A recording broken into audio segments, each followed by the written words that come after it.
Hello everyone, welcome to DJ Ki Pathshala Learning Made Easy. Fundamental of Instrumentation and Control Engineering, Unit 1, Introduction to Measurement System. આજનો આપણો topic છે classification of transducers. આગળના સેશન્સમાં આપણે જોયું sensor શું હોય છે અને ટ્રાન્સડ્યુસર શું હોય છે. આજે આપણે ડિસ્કસ કરીશું કે ક્લાસિફિકેશન ઓફ ટ્રાન્સડ્યુસર્સ છે એ કઈ રીતે કયા બેઝિસના ઉપર થાય છે. તો સૌથી પહેલું છે based on principal of operation.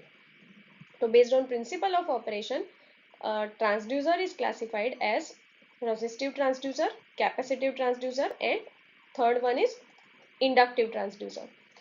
Resistive transducer જે હોય એ ચેન્જ ઇન રેઝિસ્ટન્સ પર વર્ક કરતા હોય છે કે એનું એક્ઝામ્પલ કહી શકાય કે સ્ટ્રેન ગેજ કે જ્યાં જે લોડ સેલ્સ જે વેઇંગ મશીન્સની અંદર યુઝ થતા હોય છે કે જ્યાં આગળ જ્યારે ફોર્સ અપ્લાય કરવામાં આવે તો એના જે રેઝિસ્ટન્સ વાયર્સ જે છે એનું રેઝિસ્ટન્સ ચેન્જ થાય છે જે વોલ્ટેજમાં કન્વર્ટ થાય છે. These are widely used, simple છે અને એક્યુરેટ હોય છે, એને રેઝિસ્ટિવ ટ્રાન્સડ્યુસર કહેવામાં આવે છે. સેકન્ડ જે છે કેપેસિટિવ ટ્રાન્સડ્યુસર. કેપેસિટિવ ટ્રાન્સડ્યુસર જે છે એ that works on change in capacitance, એટલે જ્યારે એના ડિસ્ટન્સ જે કેપેસિટરની બે પ્લેટ્સ હોય ઓર ડાઇલેક્ટ્રિક મટીરિયલ હોય એની અંદર કોઈ વેરિએશન આવે તો એ આઉટપુટ પ્રોવાઈડ કરે છે. તો જેનું એક્ઝામ્પલ લઈ શકાય કેપેસિટિવ લેવલ સેન્સર કે જ્યાં આગળ વોટરનું જે લેવલ છે જે ટેન્કની અંદર એને મેજર કરવા માટે આપણે કેપેસિટિવ ટાઈપના ટ્રાન્સડ્યુસર યુઝ કરીએ છીએ. Third one is inductive transducer. Inductive transducers જે છે એ that works on change in inductance of a coil, એટલે જો કોઈ કોઇલ છે એની ઇન્ડક્ટન્સમાં કોઈ વેરિએશન આવી રહ્યું છે તો આપણે જે ચેન્જીસ દ્વારા મેજર કરી શકીએ છીએ એને ઇન્ડક્ટિવ ટ્રાન્સડ્યુસર કહેવામાં આવે છે. એક્ઝામ્પલ લઈએ આપણે એલવીડીટી.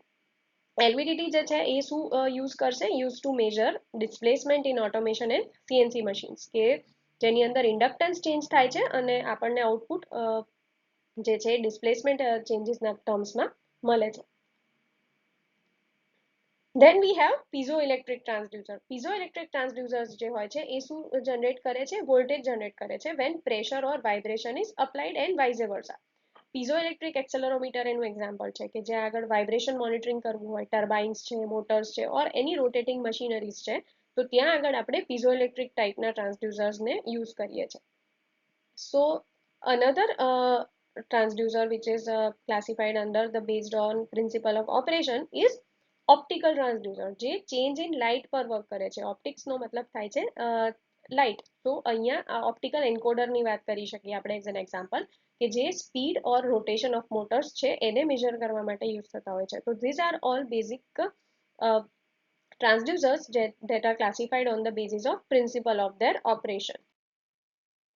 સેકન્ડ જે ક્લાસિફિકેશન છે એ છે પ્રાઇમરી અને સેકન્ડરી ટાઈપનું ટ્રાન્સડ્યુસર્સ. તો પ્રાઇમરી ટ્રાન્સડ્યુસર્સ જે હોય છે એ શું હોય છે? એ ડાયરેક્ટલી સેન્સ કરે છે ફિઝિકલ ક્વોન્ટિટીને અને મિકેનિકલી આઉટપુટ આપી દે છે. સપોઝ હું બોર્ડન ટ્યુબની વાત કરું તો એ પ્રેશરને મેજર કરે છે અને મિકેનિકલી બેન્ડ થાય છે અને એના લીધે પોઇન્ટર મૂવ થાય છે અને we can measure the presence of pressure.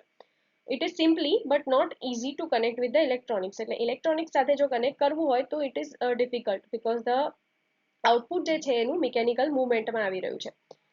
Secondary ટાઈપના જે ટ્રાન્સડ્યુસર્સ છે એ મિકેનિકલ જે આઉટપુટ આવ્યું હોય પ્રાઇમરી ટ્રાન્સડ્યુસરમાંથી એને ઇલેક્ટ્રિકલ સિગ્નલમાં કન્વર્ટ કરવા માટે કામ આવે છે. સપોઝ આપણે બોર્ડન ટ્યુબનું જ એક્ઝામ્પલ લીધું તો બોર્ડન ટ્યુબ અને એલવીડીટીને હું ભેગા કરું તો પ્રેશર જે છે એ ટ્યુબને બેન્ડ કરે છે અને ટ્યુબને બેન્ડ થવાથી ડિસ્પ્લેસમેન્ટ પ્રોડ્યુસ થાય છે અને એ ડિસ્પ્લેસમેન્ટ હું એલવીડીટીની મદદથી વોલ્ટેજમાં કન્વર્ટ કરી શકું છું. So this type of secondary transducers are always needed in modern systems because electronic signals are required to for data logging and control. એટલે મારે usually secondary transducers use થતા હોય છે because મારે electronic signals ને નો use કરીને આગળ ડેટાને લોગ કરવાનો હોય છે અથવા કંટ્રોલ કરવાનો હોય છે. The third classification is externally powered એટલે passive transducer and self generating એટલે કે active transducers. પેસિવ ટ્રાન્સડ્યુસર્સ જે હોય છે એ એક્સટર્નલી પાવર્ડ છે. પેસિવ છે એટલે એની પાસે પોતાની અંદર કોઈ પોસિબિલિટી નથી કે એ વોલ્ટેજ ઓર એક્સાઇટેશન જનરેટ કરી શકે. સો એક્સટર્નલી પાવર્ડ જે હોય છે એ do not generate output by themselves. they need certain external excitation, voltage or current.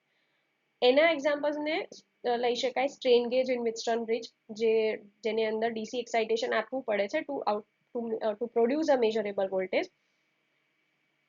Precise હોય છે અને રિલાયબલ હોય છે, બટ એની લિમિટેશન એટલી જ છે કે it will need an external circuit મારે જો આપવી પડશે એને, because it is a passive transducer. Second છે એક્ટિવ ટ્રાન્સડ્યુસર, જેને સેલ્ફ જનરેટિંગ ટ્રાન્સડ્યુસર કહી શકાય. એ that will generate their own output signal and no external power is needed. જેવી રીતે થર્મોકપલ છે, થર્મોકપલ છે એ ડાયરેક્ટલી વોલ્ટેજ પ્રોડ્યુસ કરે છે from heat, that by using the Seebeck effect, right? તો એ પણ સિમ્પલ છે એન્ડ હાઈ ટેમ્પરેચર કન્ડિશન્સની અંદર આ યુઝ થતા હોય છે, અને એની લિમિટેશન એટલી જ છે કે output voltage is very small, so will need certain sort of amplification. જે થર્મોકપલનું આઉટપુટ આવતું હોય છે એ મિલીવોલ્ટ્સમાં આવતું હોય છે, તો આપણે જો એને ક્યાંક આગળ યુઝ કરવાનું છે તો એમ્પ્લિફિકેશન સર્કિટ્સ આપણે પ્રોવાઈડ કરવી પડે છે. Another classification is analog and digital transducer. તો analog transducers જે છે એ કન્ટિન્યુઅસ આઉટપુટ સિગ્નલ આપે છે. Proportional to the input it will provide a continuous output signal. એટલે એનાલોગ વેલ્યુઝ આઉટપુટ આપી રહ્યું છે, લાઈક એલવીડીટી છે જે ડિસ્પ્લેસમેન્ટ ને સેન્સ કરીને કન્ટિન્યુઅસ વોલ્ટેજ ચેન્જ આપી રહ્યું છે. સ્મૂથ મેજરમેન્ટ છે, હાઈલી એક્યુરેટ છે, but there are possibilities that signal will be prone to noise. એટલે જો નોઇઝ કે એવું ડિસ્ટર્બન્સીસ આવશે તો આઉટપુટની અંદર ડિસ્ટોર્શન થવાના ચાન્સીસ છે. ડિજિટલ ટ્રાન્સડ્યુસર્સ જે હોય છે એ આઉટપુટ પલ્સીસ ઓર ડિજિટલ કોડ્સના ફોર્મમાં આપી રહ્યું છે. એક્ઝામ્પલ છે shaft recorder, optical shaft recorder. એ પલ્સીસ આપે છે, શાફ્ટનું જે રોટેશન છે એને મેજર કરશે અને આઉટપુટને પલ્સીસના ફોર્મમાં આવશે. So there are less chances of noise or errors. અને ડિજિટલ સિસ્ટમ્સ લાઈક પીએલસીસ છે, માઇક્રો કંટ્રોલર્સ છે, એ બધા સાથે એનું ઇન્ટરફેસિંગ બહુ ઇઝીલી થઈ જતું હોય છે. બટ એનું લિમિટેશન એટલું જ છે કે the resolution will depend on the number of pulses પર રિવોલ્યુશન્સ. એટલે એનું જે રિઝોલ્યુશન છે એ ધ્યાન રાખવું બહુ ઇમ્પોર્ટન્ટ છે. So these are all basic types of transducers that we have discussed so far. So learn today, lead tomorrow. See you in the next video.